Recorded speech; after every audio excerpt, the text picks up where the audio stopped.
Xin chào các bạn, quay lại với Phương Kitchen. 2 tuần lễ qua Phương đã vắng mặt do là mình cho tụi nhỏ về thăm quê nội ở Hàn Quốc. Phương đã có chia sẻ vài hình ảnh trong cái chuyến đi trên kênh Phương Sanchik, là một cái kênh YouTube thứ 2 của Phương.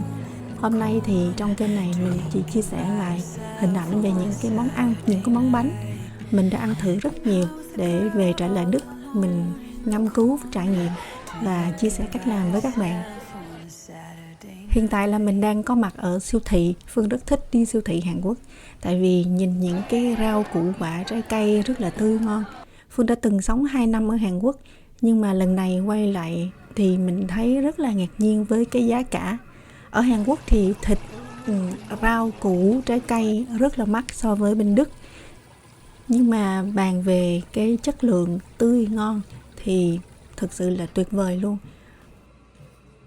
Cảm giác của Phương giống như là cái việc làm kênh nấu ăn món Hàn thì bạn nào sống ở Hàn Quốc thì không cần phải xem. Thật sự là các bạn ra siêu thị và có thể mua được những cái món ăn chế biến sẵn hoặc là đã có chế biến sơ về và mình chế biến lại. Hoặc là đi ăn bên ngoài thì cái giá cả Phương thấy là nó sẽ rẻ hơn nếu mà mình mua những cái nguyên liệu lắt nhắt về nấu. Trên màn hình các bạn đang xem là những cái món ăn mô hình trên tủ kiến. Mình sẽ nhìn vào và lựa chọn món, và khi mà cái món ăn được bưng ra thì nhìn nó y chang như là những cái món ăn trên mô hình. Rất là hay ha. Ở Hàn Quốc Phương thấy những cái điều đặc biệt đó là bạn bước vào nhà hàng chỉ cần vài phút sau là đồ ăn được bày lên. Thịt nướng là một món mình không thể bỏ qua khi sang Hàn. Mình rất thích những cái món thịt mà không cần phải tẩm ướp gia vị.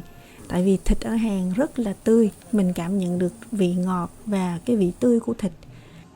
Mình không có cần phải gia vị gì mà chỉ cần chấm muối tiêu thôi cũng đã thấy ngon rồi. Ăn kèm với những cái món phụ kimchi, banchan. Một điều đặc biệt là khi các bạn thịt nướng không có kèm với cơm. Người Hàn Quốc thường không ăn thịt nướng với cơm. Khi mà mình đặt một món canh hay món súp thì sẽ có một chén cơm đi kèm. Phương rất thích cái món ghẹ trộn sốt cây, 양념 게장. Đây là món Phương đã có video trên kênh Phương Kitchen. Hầu như trong video ngày hôm nay thì 90% là Phương đã có video hướng dẫn. Tuy nhiên Phương sẽ ra những cái video mới với chất lượng âm thanh, hình ảnh tốt hơn trên kênh món Hàn Phương Sanchik. Thường thì sau khi ăn thịt nướng no nê, người Hàn sẽ ăn cơm với canh hoặc là ăn mì lạnh. Mì lạnh thì mình có thể chọn món mì nước hoặc là mì trộn. Thường thì mọi người sẽ nghĩ rằng người Hàn Quốc ăn món mì lạnh vào mùa hè, nhưng không phải nha. Người Hàn Quốc ăn món mì lạnh vào mùa đông luôn. Cái món súp này á, nhìn nó đơn giản nhưng mà cái cách nấu cũng rất là cầu kỳ. Phương sẽ ra video vào tuần sau. Còn đây là cái món thịt chiên chua ngọt của Hàn Quốc, thang suyuk. Cái cách làm cái lớp áo giòn bên ngoài rất khác so với cái cách của người Việt Nam hoặc là người Hoa. Giò heo, chân giò nướng cay, sốt cay, meun chokbal. Đây là món Phương rất là thích mà phải ăn khi về Hàn Quốc. Hôm nay mình đi ăn với gia đình một cái phong cách modern, món Hàn. Cách chế biến và trình bày rất là cầu kỳ và cái hương vị thực sự là rất là ngon. Cái món trứng hấp nó mềm tan trong miệng như là mình ăn đậu hũ vậy các bạn. Còn đây là món cơm trộn với lại cá hấp canh rong biển, ăn kèm với thịt nướng. Mình sẽ tự nướng ở trên một cái bếp nhỏ nhỏ. Còn đây là món thịt luộc ăn kèm với kim chi tươi. Loại kim chi này thì không có chua. Thịt luộc họ luộc bằng cách nào mà cái miếng thịt rất là màu mỡ, không có bị khô và không có hôi. Cuối cùng thì mình sẽ ăn mì. Trong video ngày hôm nay, những cái món nào mà Phương đã có video hướng dẫn rồi, mình sẽ để đường link trong khung mô tả, các bạn có thể bấm vào xem. Ở Hàn Quốc thì rất là bình thường là mình sẽ đặt món ngay tại bàn. Mình có thể thanh toán trả ngay tại bàn bằng thẻ luôn. Một món ăn Phương rất thích của người Hàn Quốc đó là món canh cục bạch. Thật ra đối với người Việt thì nó rất là lạc lẽo, nhưng mà ăn kèm với kim chi thì tuyệt vời. Đến Hàn Quốc thì không thể bỏ qua món gà rán. Phương thì thích hiệu Kyuchon. Thường thì gà rán mình đặt họ mang đến tận nhà, và Phương thích cái vị xì dầu, nước tương, tẩm mật ong. Những món đường phố, món ăn vặt thì ở Hàn Quốc rất là nhiều luôn. Mình ngày nào cũng no cành hông, nhưng mà vẫn phải mua, vẫn phải thử. Đây là món trứng rất là nổi tiếng của người Hàn Quốc. Phương đã có video hướng dẫn rồi, nhưng mà mình sẽ làm lại, tại vì cái vị này thì mình thấy là nó mềm hơn. Mình sẽ nghiên cứu cách nào đó cho nó giống cái vị như hôm nay.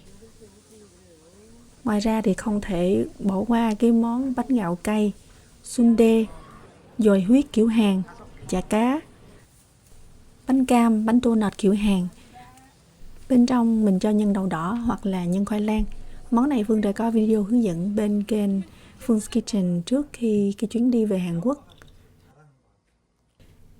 Nhà Phương có chuyến đi 2 ngày 1 đêm ở biển Sokcho. Thì ở Hàn Quốc có những cái điểm dừng chân luôn có những cái món mà người ta thường ăn, đó là ramen, xúc xích chiên xù, hoặc là mì udon, xúc xích chiên, bánh gạo chiên. Có nhiều bạn nói với Phương là đi Hàn Quốc chơi cho vui thôi, chứ ăn thấy đồ ăn không ngon bằng món Việt Nam. Đối với Phương thực sự cũng vậy thôi, món ăn Việt Nam là số 1, mình là người Việt Nam mà. Phương sống cùng nhà với cái anh bạn người Hàn Quốc đã gần 25 năm, nên Phương đã ăn quen với cái vị rồi. Mà thực sự là trước khi mình quen ông xã thì Phương cũng đã rất là thích món Hàn Quốc.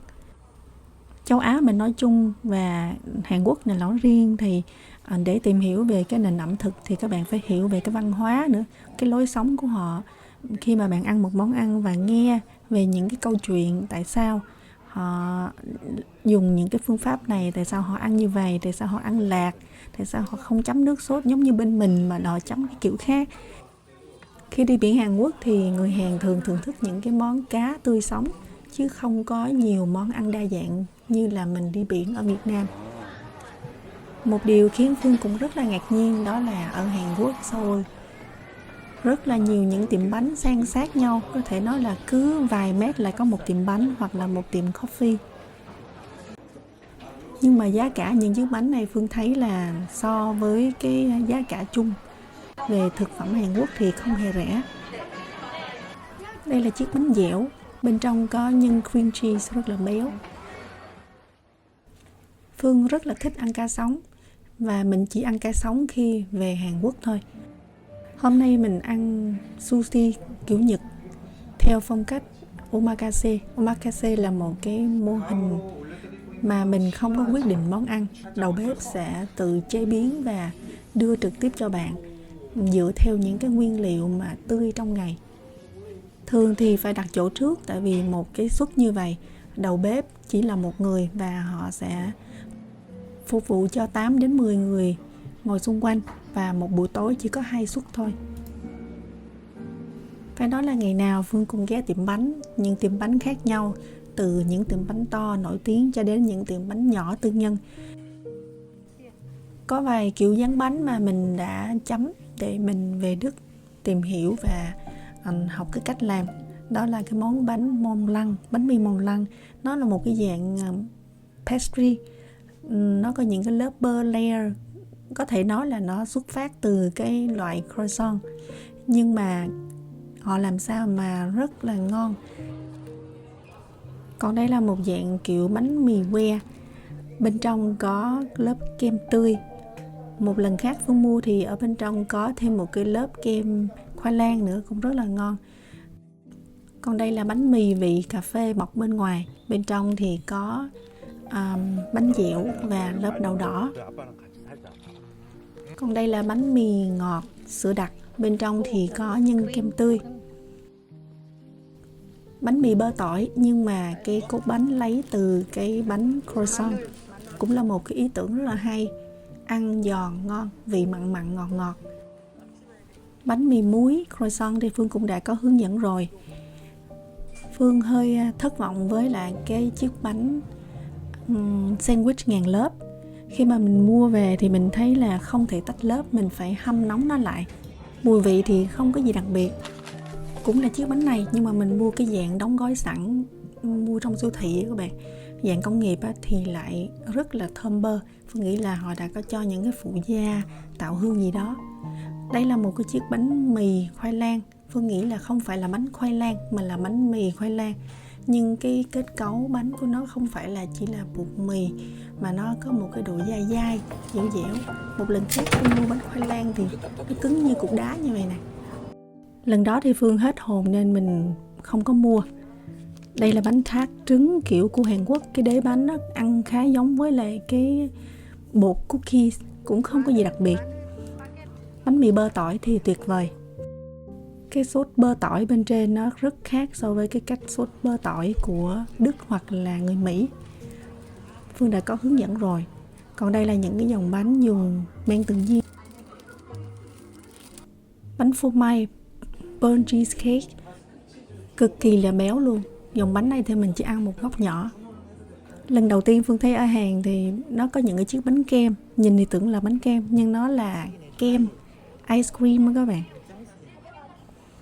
Nhìn rất là bắt mắt, nhưng mà về hương vị thì có lẽ là Phương đã quen với cái gelato ice cream kiểu của Ý rồi. Tụi nhóc nhà Phương thì kiếm ra những cái món mà hot trend hoặc là tụi nó coi trên TikTok ở đâu á. Đây là một dạng jelly.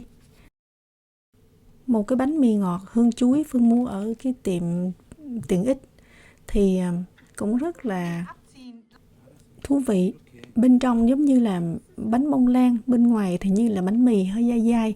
Nó có lớp kem hương chuối bên trong nữa. Ngoài ra là có những bữa cơm gia đình. Ôi, Phương ăn quá chừng luôn. Bạn nào mà xem thấy ngán, muốn xem những cái cảnh khi mà mình đi chơi ở Hàn Quốc thì có thể xem ở bên kênh Phương Sanjik. Còn ở đây thì thực sự nãy giờ Phương nghĩ rằng các bạn đã bị bội thực rồi. Quá chừng nhiều đồ ăn luôn. Đây là một dạng bánh bò làm theo phong cách của người Hàn Quốc, dùng men để tạo độ nở. Ăn có cái vị dai dai chứ nó không phải là bánh bò kiểu Việt Nam mình nha. Họ dùng bột mì. Và về Hàn Quốc thì mình không thể bỏ qua những cái bữa ăn buffet nữa. Bạn nào mà đã quen biết kênh của Phương lâu rồi thì sẽ thấy cái giọng của Phương hôm nay nó hơi xìu xìu. Thật ra là mình chưa có được khỏe cho lắm. Sắp tới mình sẽ đầu tư nhiều thời gian để lo cho bản thân và sức khỏe nhiều hơn. Và tụi nhỏ nhà Phương nó cũng đang nghỉ hè. Bên Đức tiểu bang Phương ở thì còn 2 tuần rưỡi nữa mới khai giảng năm học. Phương cũng muốn dành thời gian cho gia đình nhiều hơn, nhưng mà mình cũng sẽ sớm quay lại với kênh và cho ra những cái video hướng dẫn chất lượng nhất. Phương cảm ơn các bạn đã theo dõi video. Hẹn gặp lại các bạn vào mỗi thứ 5 hàng tuần. Chào tạm biệt.